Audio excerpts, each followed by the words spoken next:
அம்மாக்கு விஷ் பண்ணிட்டீங்களா? கண்டிப்பா காலையிலே விஷ் பண்ணிட்டேன். ஏதாவது வாங்கி கொடுத்தீங்களா?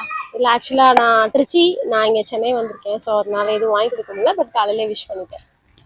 அம்மா திருச்சியில் இருக்காங்க. ஆமாம் ஆமாம் திருச்சியில் இருக்காங்க. அம்மா கிட்ட உங்களுக்கு பிடிச்ச விஷயம் என்ன? அவங்க ரொம்ப ஸ்ட்ராங் லேடி. எந்த ஒரு டிசிஷன் எடுக்கும்போதும் யாரையுமே பக்கத்தில் வச்சுக்க மாட்டாங்க.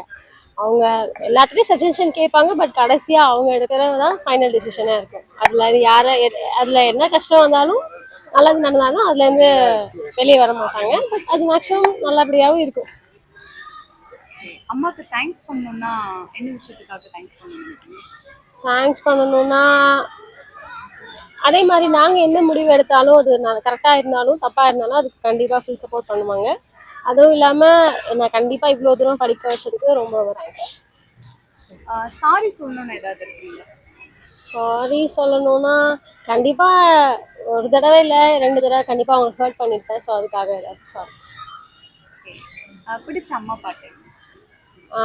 ராம் படத்தில் ஆர்ஆர் ராரோன்னு சாங். அம்மா பேர் என்ன? சரளா. அம்மா விஷ் பண்ணிடுறீங்களா? கண்டிப்பாக. Happy mother's டேமா. சன்னுங்களா உங்களுக்கு? கண்டிப்பா என்னோட சன். பேர் என்னப்பா? பேர் சொல்லுங்க. பார்க்கவன். பார்க்கவன். பார்க்கவன். அம்மாவுக்கு ரொம்ப பிடிக்குமா உங்களுக்கு? என்ன பிடிக்கும் அம்மா கிட்ட? சொல்லு. சரி, எவ்வளவு பிடிக்கும் அம்மாவை? இல்லையா?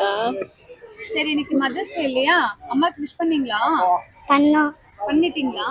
இப்போ ஒரு முறை விஷ் பண்றீங்களா அம்மாக்கு? ஹாப்பி மதர்ஸ் டே சொல்றீங்களா? சொல்லுங்க. ஹாப்பி மதர்ஸ் டேமா. Thank you baby.